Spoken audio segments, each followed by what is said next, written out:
to kiss me. Assalamualaikum warahmatullahi wabarakatuh. Di sini kami dari kelas 11A kelompok 2 yang beranggotakan perkenalkan nama saya Diva Putri, saya Aisyah Putri Kehamilan, saya Wafita Juga, saya Ayo Istimewa, saya Zatina Afsafirna, saya Cici Dahlia, saya Keiji Rizky Rahmani, saya Laura, dan saya Aulia Lubis. Di sini kami akan mempraktekkan tentang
Mel. warahmatullahi wabarakatuh. Jadi teman-teman, di sini kami akan mempresentasikan tentang sistem peredaran darah pada manusia. Perkenalkan, kami dari kelompok 2 yang beranggotakan saya, Kezi Rizky Rahmadini. Saya Cici Dahlia. Saya Aisyah Putri Andira. Saya Aulia Lubis. Saya Wafik Aziza. Saya Pelani. Saya Regina Octaviana. Saya Yois Deniji. Saya Bima Putri. Baiklah, langsung saja materi pertama mengenai pengertian peredaran darah kecil dan peredaran darah besar akan dibacakan oleh Cici. Baiklah, sistem peredaran darah atau disebut sistem kardiovaskuler adalah sistem organ yang berfungsi untuk memindahkan zat dan nutrisi sel sistem. Ini juga dapat membantu menstabilisasi suhu dan pH tubuh. Sistem peredaran darah dibagi menjadi dua, yaitu satu sistem peredaran darah kecil. Sistem peredaran darah kecil ialah mengalir dari jantung ke paru-paru dan kembali lagi ke jantung. Sedangkan sistem peredaran darah besar ialah mengalir dari bilik kiri jantung ke seluruh tubuh manusia. Terima kasih kepada Cici. Materi selanjutnya mengenai jantung akan dipaparkan oleh Aisyah Putri Handira. Pada Aisyah, kami silakan. Jantung adalah organ vital yang berfungsi untuk memompa darah ke seluruh tubuh. Jantung juga berfungsi untuk memompa darah yang kaya oksigen ke seluruh tubuh. Jantung memompa darah kotor ke paru-paru untuk dioksigenasi. Jantung menampung darah bersih dari paru-paru. Jantung juga membersihkan tubuh dari limbah metabolisme. Jantung memastikan setiap anggota tubuh mendapatkan suplai darah yang cukup untuk berfungsi secara maksimal. Terima kasih kepada Aisyah. Materi selanjutnya mengenai vena pulmonalis akan dipaparkan oleh Aulia Lubis. Pada Aulia, kami persilakan. Vena pulmonalis adalah pembuluh darah yang membersihkan sel darah merah yang kaya oksigen dari paru-paru kemudian menyalurkannya ke serambi kiri. Vena pulmonalis terletak di antara paru-paru dan jantung. Materi selanjutnya mengenai serambi kiri akan dipaparkan oleh Yois. Pada Yois, dipersilakan. Selanjutnya yaitu serambi kiri. Serambi kiri adalah tempat sebagai penyimpanan darah bersih dari paru-paru yang mengandung oksigen atau O2. Materi selanjutnya mengenai bilik kiri akan dipaparkan oleh saya sendiri. Jadi teman-teman, bilik kiri adalah bagian jantung yang memompa darah bersih dari jantung ke paru-paru. Bilik kiri terletak di atas ventrikel kiri atau disebut juga dengan serambi kiri. Bilik kiri terletak di bawah jantung dan memiliki otot yang paling tebal, berbentuk kerucut dengan ujung runcing ke bawah dan terhubung dengan serambi kiri melalui katup mitralis dan terhubung dengan aorta melalui katup aorta. Cara kerja bilik kiri adalah pertama bilik kiri menerima darah bersih dari serambi kiri. Lalu bilik kiri berelaksasi dan mengisi darah dengan oksigen selama fase diastol. Selanjutnya bilik kiri berkontraksi dan memompa darah selama fase sastrol. Dan yang terakhir, bilik kiri memompa darah ke aorta, arteri utama yang menyalurkan darah ke seluruh tubuh. Lalu, apa sih fungsi bilik kiri? Fungsi bilik kiri adalah memompa darah bersih ke seluruh tubuh. Darah yang dipompa oleh bilik kiri kaya akan oksigen dan nutrisi yang dibutuhkan oleh organ dan jaringan tubuh lainnya. Lalu apa sih perbedaan bilik kiri dan bilik kanan? Nah teman-teman, jadi perbedaan utama dari bilik kiri dan bilik kanan adalah sistem peredaran darah yang dipompa. Bilik kiri memompa darah dari jantung ke seluruh tubuh, sedangkan bilik kanan memompa darah dari ke paru-paru.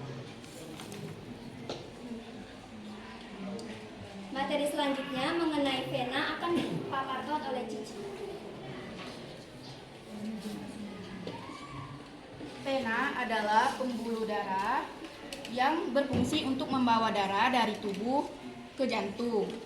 Vena juga merupakan sistem peredaran darah yang bekerja sama dengan jantung dan pembuluh darah.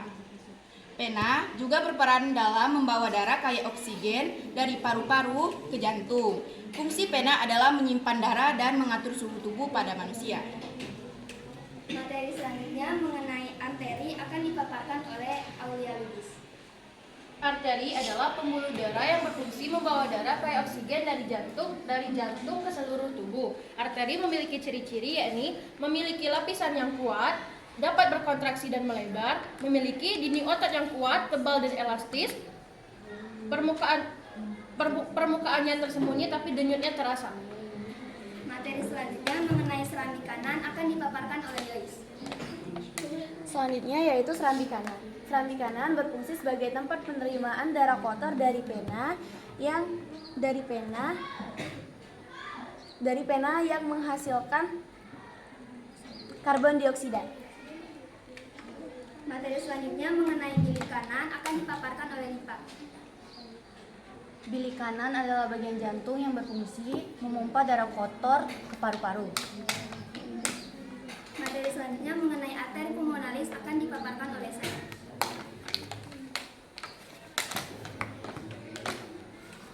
Arteri pulmonalis adalah pembuluh nadi yang berfungsi untuk mengalirkan darah dari jantung ke paru-paru. Arteri pulmonalis terletak di atas ventrikel kanan dan memiliki dua cabang yang mengarah ke paru-paru sisi kanan dan kiri. Cabang dari arteri pulmonalis kanan dan arteri pulmonalis kiri akan membawa darah yang tidak mengandung oksigen dari jantung ke paru-paru. Arteri pulmonalis memiliki dua bagian utama. Yang pertama, katup pulmonal. Katup pulmonal adalah terletak di antara ventrikel kanan dan arteri pulmonalis. Katup ini berfungsi untuk menyalurkan darah dari ventrikel kiri jantung dan ke paru-paru melalui arteri pulmonalis. Yang kedua, lapisan otot. Dinding dari arteri pulmonalis memiliki beberapa lapisan otot polos yang berkontraksi dan merelaksasi secara tidak sadar. Lapisan-lapisan tersebut terdiri dari yang pertama, tunika adventitia, yaitu lapisan terluar yang berfungsi untuk melindungi bagian dalam dari arteri pulmonalis. Yang kedua, tunika media, yaitu lapisan tengah yang berfungsi untuk mendorong darah masuk dan melewati arteri pulmonalis. Yang ketiga, tunika intima, yaitu lapisan terdalam dari arteri pulmonalis. Lalu, fungsi dari arteri pulmonalis adalah arteri pulmonalis membawa darah yang tidak mengandung oksigen dari jantung ke paru-paru. Lalu, cabang dari arteri pulmonalis yang berada di dalam paru-paru akan melepaskan kelebihan karbon dioksida dan mengisi darah dengan oksigen.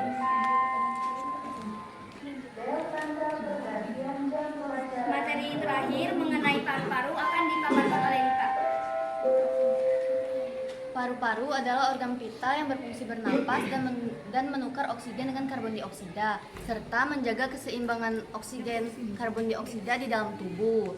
Paru-paru terletak di rongga dada dan merupakan bagian dari sistem pernapasan. Nah teman-teman, dari pemaparan materi yang telah kami sampaikan tadi, apakah ada yang ingin ditanyakan?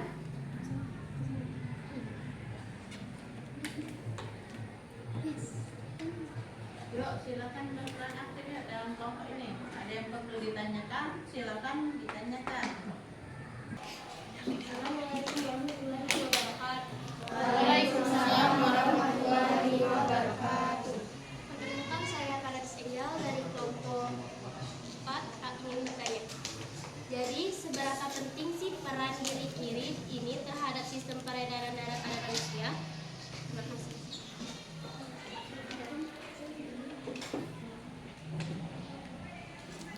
Apakah ada lagi teman-teman? Pada Jessica. Assalamualaikum warahmatullahi wabarakatuh. Waalaikumsalam warahmatullahi wabarakatuh. Perkenalkan, saya Jessica Putri Andini, perwakilan dari kelompok 3. Di sini saya ingin bertanya, bagaimana sih ciri-ciri sistem peredaran darah kita lancar dan tidak ada gangguan sama sekali? Ada. Pada Randy dipersilakan. Baiklah, saya ingin bertanya kepada kelompok 2, apa penyakit yang ada di arteri dan bagaimana cara mengatasinya? Baiklah teman-teman, kami membutuhkan waktu untuk menjawab pertanyaan dari teman-teman sekalian.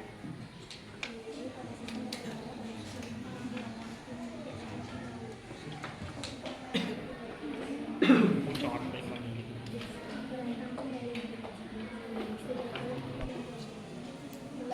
pertanyaan dari Paradis akan dijawab oleh Aisyah Putri Handira.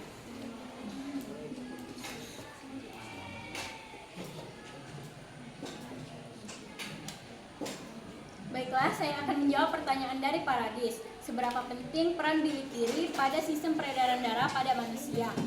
Bilik kiri memiliki peran yang sangat penting dalam sistem peredaran darah pada manusia. Berikut beberapa fungsi pada bilik kiri. Yang pertama, bilik kiri mengumpulkan darah yang kaya oksigen. Bilik kiri menerima darah yang kaya oksigen dari paru-paru melalui vena pulmonalis. Kedua, bilik kiri mengalirkan darah ke seluruh tubuh. Bilik kiri mengalirkan darah yang kaya oksigen ke seluruh tubuh melalui aorta, arteri utama yang keluar dari bilik kiri. Yang ketiga, mengatur tekanan darah. Bilik kiri berperan dalam mengatur tekanan darah dengan mengatur jumlah darah yang dipompa ke seluruh tubuh. Yang keempat, mengatur keseimbangan elektrolit. Bilik kiri juga berperan dalam mengatur keseimbangan elektrolit dalam tubuh dengan mengatur jumlah ion yang dipompa ke seluruh tubuh. Bahwa bilik kiri berisi darah yang kaya oksigen dan nutrisi. Berdasarkan materi dari kelompok kami, bilik kiri juga memiliki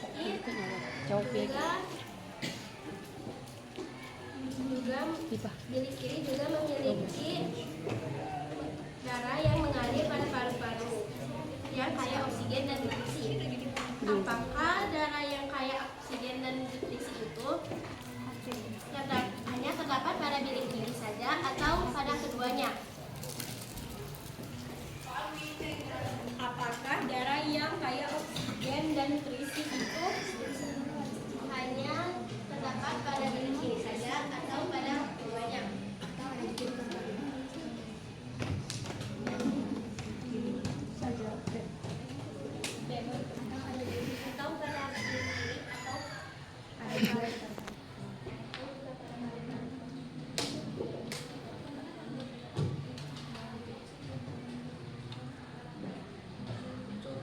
Fungsi tidak hanya terdapat pada bilik kiri saja, tetapi juga dapat ditemukan di beberapa bagian lain, seperti peredaran darah, yaitu paru-paru. Darah yang kaya oksigen diproses di paru-paru, di mana oksigen dari udara yang dihirup masuk ke dalam darah melalui proses difusi. Yang kedua, di bilik kiri. Darah yang kaya oksigen di paru-paru kemudian dipompa ke bilik kiri jantung, di mana darah tersebut dipompa ke seluruh tubuh. Yang ketiga, arteri. Darah yang kaya oksigen juga dapat ditemukan di arteri, yang merupakan pembuluh darah yang membawa darah dari jantung ke seluruh tubuh. Apakah sudah jelas, Paradis? Terima kasih. Pertanyaan selanjutnya dari Jessica akan dijawab oleh Cici. Baiklah, saya akan menjawab dari pertanyaan Jessica. Pertanyaannya adalah bagaimana ciri-ciri sistem peredaran darah lancar dan tidak ada gangguan sama sekali. Ciri-cirinya adalah 1. Tekanan darah normal. Tekanan darah normal sistolik atas 90 sampai 120 mmHg dan diastolik bawah 60 sampai 80 mmHg. Denyut nadi teratur. Denyut nadi teratur 60 sampai 100 kali per menit, teratur dan tidak perlu cepat atau lambat. Kulit sehat. Kulit terlihat sehat, tidak pucat, tidak kebiruan dan tidak terlalu kering. Dan ada pula suhu tubuh normal. Suhu tubuh normal ialah sampai 36,5 sampai 37,5 Celcius. Kemampuan fisik baik. Kemampuan fisik baik, tidak mudah lelah dan dapat melakukan aktivitas sehari-hari dengan normal. Tidak ada gejala seperti sesak napas, dada sakit atau lelah yang tidak biasa. Kualitas tidur baik. Kualitas tidur baik adalah tidak mengalami insomnia atau gangguan tidur lainnya. Kemampuan berpikir jernih. Kemampuan berpikir jernih, tidak mudah lupa dan konsentrasi dengan baik. Nah, di sana tadi ada kata sistolis atau dorsal. Kata sistolis yang pertama tadi. Nah, maksud dari itu apa?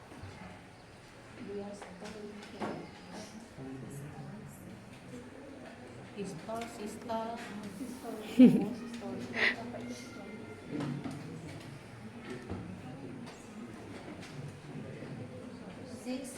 Baiklah, sistolik adalah tekanan darah maksimum yang terjadi ketika jantung berkontraksi dan memompa darah ke seluruh tubuh.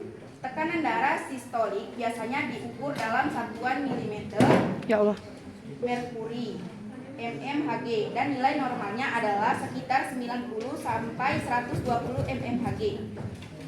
Yang sistol apa? Diastolik kan?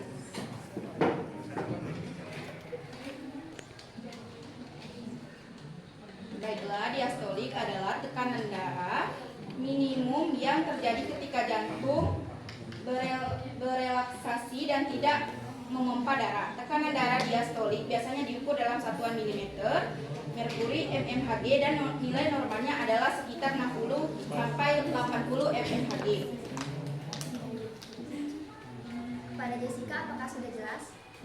Tadi kan ada ciri-ciri peredaran darah yang kita lancar. Nah, sekarang kalau dia tidak lancar, bagaimana ciri-cirinya? Bagaimana ciri-ciri? Kalau peredaran kita tidak lancar. Bagaimana ciri-ciri peredaran darah tidak lancar?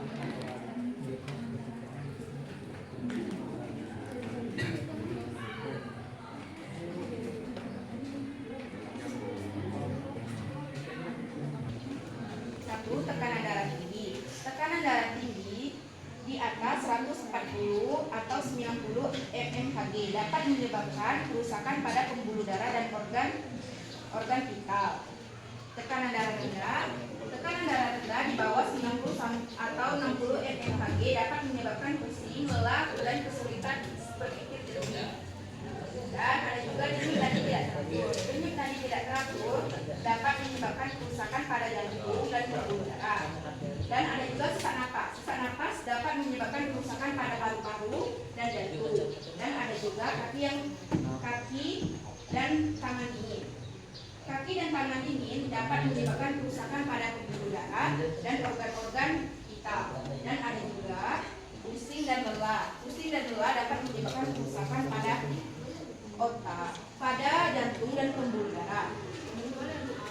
Dan masih banyak lagi. Pada Jessica, apakah sudah jelas? Terima kasih untuk Pertanyaan selanjutnya dari Randy akan dipaparkan oleh Aulia.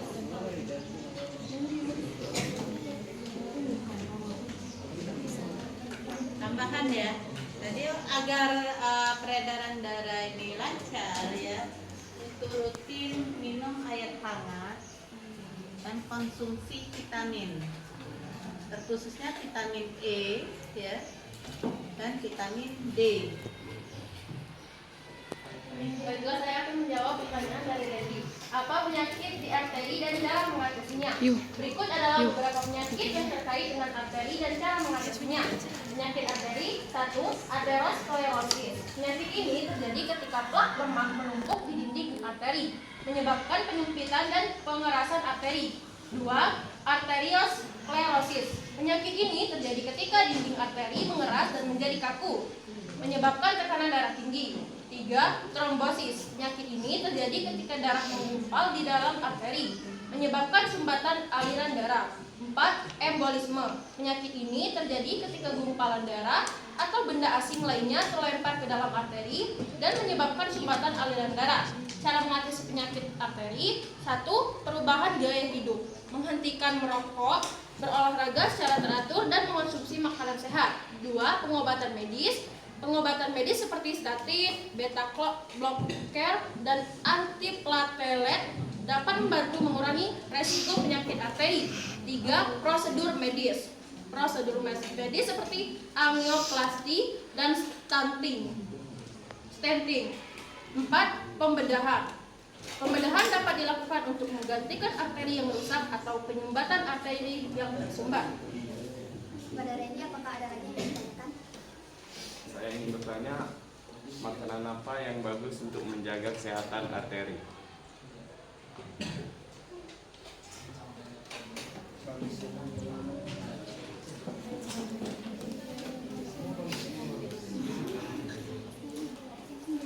Baiklah, makanan yang bagus untuk arteri: 1 ikan, 2 sayuran, 3 buah-buahan, 4 kacang-kacangan, 5 biji-bijian, 6 makanan kaya akan potasium, 7 makanan yang kaya akan serat.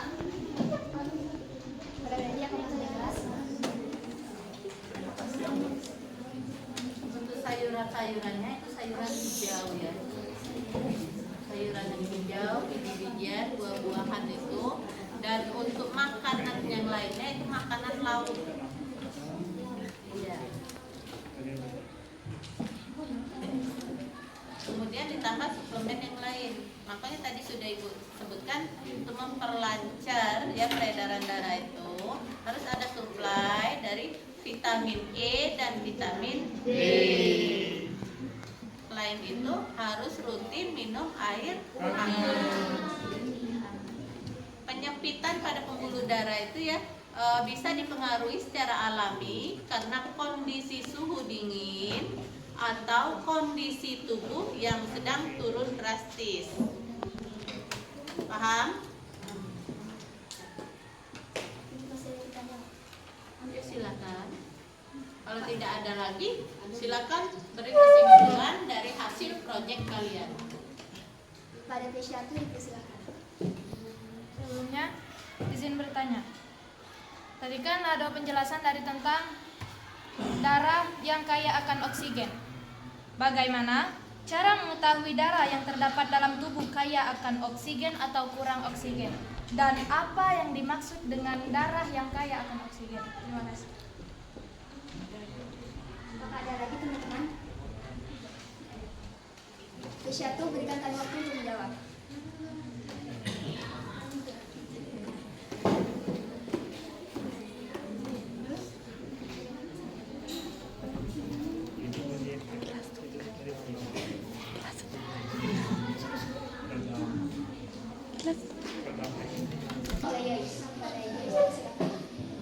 Jadi sebelumnya saya akan menjawab pertanyaan dari P1. Yang pertanyaannya, bagaimana cara mengetahui darah yang kaya oksigen dan bagaimana cara mengetahuinya? Serta apa yang dimaksud dengan darah yang kaya oksigen? Baik, yang pertama yaitu darah yang kaya oksigen adalah darah yang mengandung banyak oksigen atau O2 yang dibawa dari paru-paru ke seluruh tubuh. Berikut adalah cara dengan mengetahui darah yang kaya oksigen. Cara untuk mengetahuinya yang pertama yaitu darah berwarna merah. Darah yang kaya oksigen memiliki warna merah cerah, sedangkan darah yang kurang oksigen memiliki darah merah keunguan. Selanjutnya yaitu kadar oksigen. Kadar oksigen dalam darah dapat diukur menggunakan alat pengukur oksigen yaitu yang bernama oximeter atau nilai normal kadar oksigen dalam darah adalah antara 95 sampai 100%. Selanjutnya yaitu gejala fisik, yaitu orang dengan darah yang kaya oksigen biasanya memiliki gejala fisik seperti warna kulit yang cerah dan sehat, mata yang cerah dan tidak lelah, napas yang dalam dan teratur, serta energi yang cukup dan tidak lelah. Selanjutnya yaitu apa yang dimaksud dengan darah yang kaya oksigen? Darah yang kaya oksigen adalah darah yang mengandung banyak oksigen yang dibawa dari paru-paru seluruh tubuh. Oksigen ini digunakan oleh sel-sel tubuh untuk melakukan proses metabolisme dan menghasilkan energi. Selanjutnya, darah yang kaya oksigen memiliki beberapa karakteristik seperti warna merah cerah, kadar oksigen yang tinggi 95 sampai 100%, kadar hemoglobin yang normal, gejala fisik yang sehat dan juga cerah. Apakah sudah jelas? Kan tadi Rani kasih tahu cara ada alat untuk mengukur kadar oksigen di dalam darah tersebut. Bagaimana cara mengukur kadar oksigen dalam darah tersebut?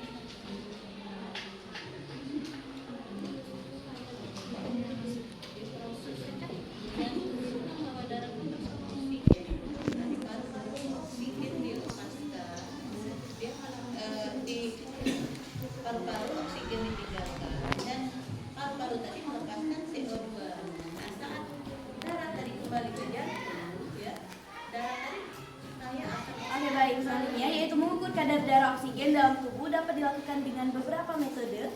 contohnya di sistem peredaran darah sistematis itu kaya akan oksigen, sedangkan sistem peredaran darah pulmonalis itu miskin oksigen.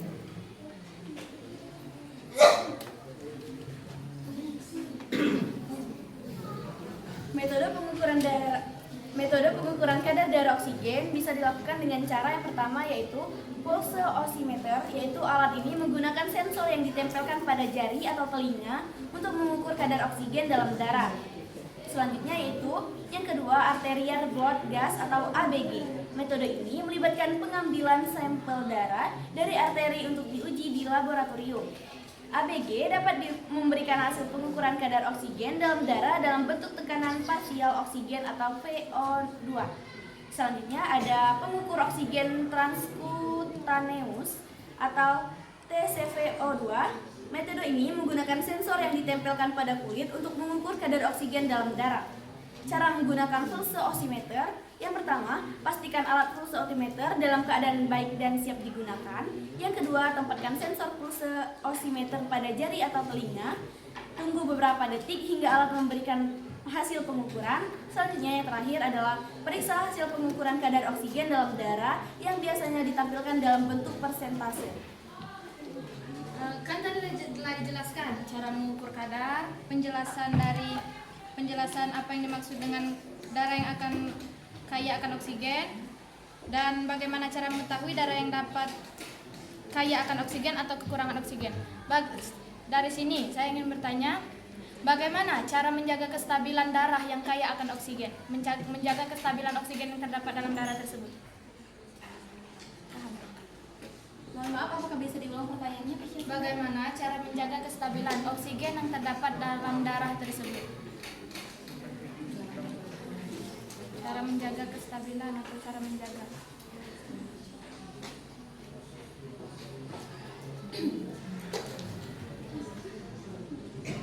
Baik, yaitu dapat menjaga kestabilan oksigen dalam darah. Ada banyak yang dapat dilakukan. Yang pertama yaitu berolahraga secara teratur.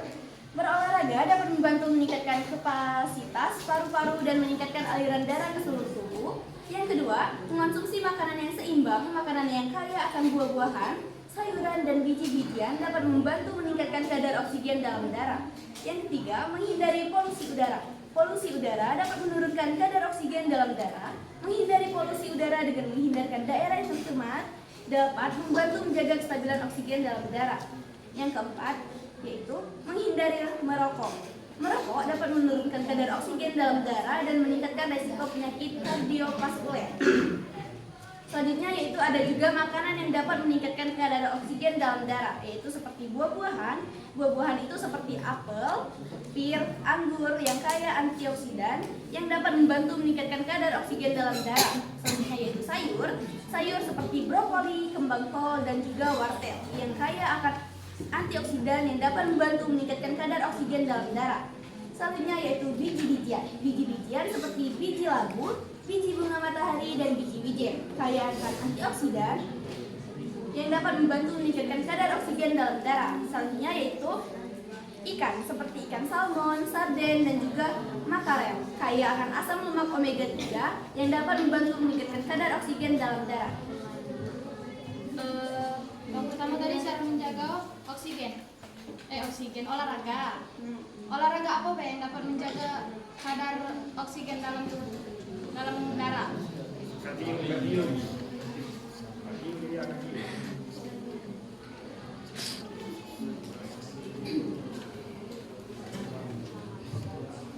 Baik, selanjutnya yaitu olahraga yang dapat menjaga kestabilan oksigen dalam darah. Seperti berlari, di mana berlari dapat meningkatkan kapasitas paru-paru dan meningkatkan aliran darah ke seluruh tubuh. Yang kedua yaitu bersepeda. Bersepeda dapat meningkatkan kapasitas paru-paru dan meningkatkan aliran darah ke seluruh tubuh. Yang ketiga yaitu ada renang. Renang dapat meningkatkan kapasitas paru-paru dan meningkatkan aliran darah ke seluruh tubuh juga. Seperti ada juga yoga dan juga pilates atau jalan cepat. Terima kasih. Baiklah teman-teman, dari presentasi kelompok kami dapat disimpulkan bahwa proyek kelompok kami lumayan berhasil karena tidak ada penyumbatan darah dan jantung tidak mengalami kebocoran. Sistem peredaran darah memainkan peran penting dalam mengangkut oksigen dan nutrisi ke seluruh tubuh. Kita dapat memahami bagaimana fungsi jantung, pembuluh darah, dan darah itu sendiri untuk bekerja sama menjaga keseimbangan tubuh. Demikian presentasi dari kelompok kami akhiri. Wassalamualaikum warahmatullahi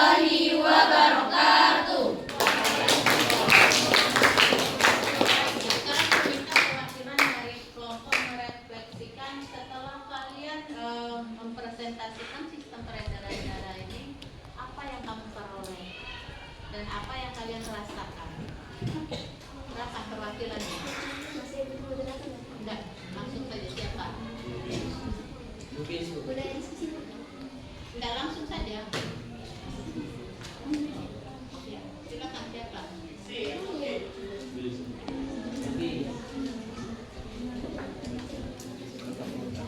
Oke, ya silakan.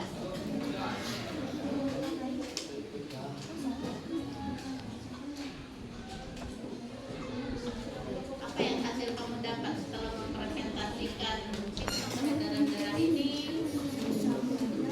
Baiklah, saya akan menyampaikan perasaan dari praktikum kami hari ini.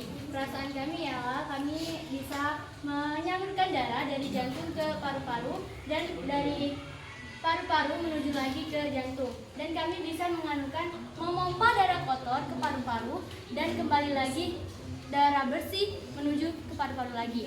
Dan kami dapat pula mendapatkan pelajaran dari teman-teman bagaimana cara mengatasi dan cara mencegah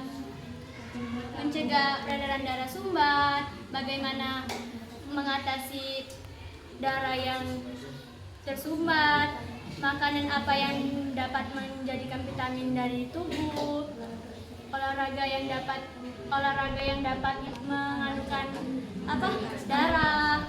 Itu saja mungkin. Ada lagi tambahan dari teman-teman?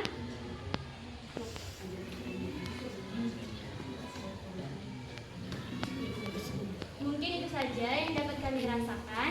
Terima kasih. Lebih kurangnya kami mohon maaf. Pada Allah saya mohon ampun. Kasih hapus.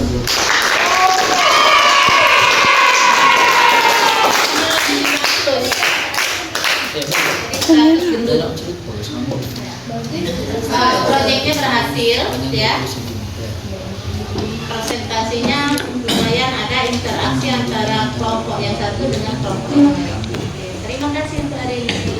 Assalamualaikum warahmatullahi wabarakatuh. Waalaikumsalam warahmatullahi wabarakatuh. Stuck by you, found the clue.